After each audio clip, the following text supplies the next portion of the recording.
उधर chief justice of Pakistan ने chief secretary Punjab को बगैर इस्तेहकाक के दी जाने वाली तमाम लग्जरी गाड़ियां वापस लेने का हुक्म दे दिया। चीफ जस्टिस ने इस्तफसार किया कि आबिद शेर अली ने गाड़ी क्यों ली। फवाद हसन फवाद किस हैसियत से खुद गाड़ियां बांटता रहा। बगैर इस्तेहकाक जिन कंपनियों को गाड़ियां दी गई उनके बोर्ड ऑफ डायरेक्टर्स के खिलाफ भी एक्शन होगा। उधर पंजाब हुकूमत ने अदालती हुक्म पर अमल करते हुए 58 कंपनियों को दी गई तमाम सरकारी गाड़ियां वापस ले ली।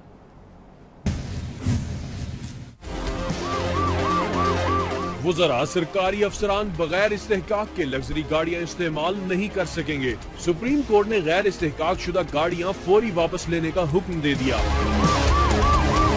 चीफ जस्टिस ने चीफ सेक्रेटरी पंजाब को हुक्म दिया कि तमाम गाड़ियां वापस लेकर शाम तक रजिस्ट्रार को मतला किया जाए। सरकारी वकील ने अदालत को आगाह किया। वजीर आजम ने लग्जरी गाड़ियों की मंजूरी दी और उनकी हिदायत पर गाड़ियां दी गयी। चीफ जस्टिस ने रिमार्क्स दिए, वजीर आजम के दस्तखत से एक भी गाड़ी नहीं दी गई। फवाद हसन फवाद कैसे वजीर आजम की जगह गाड़ियां देता रहा। चीफ जस्टिस ने इस्तफसार किया कि आबिद शेर अली ने क्यों गाड़ी ली।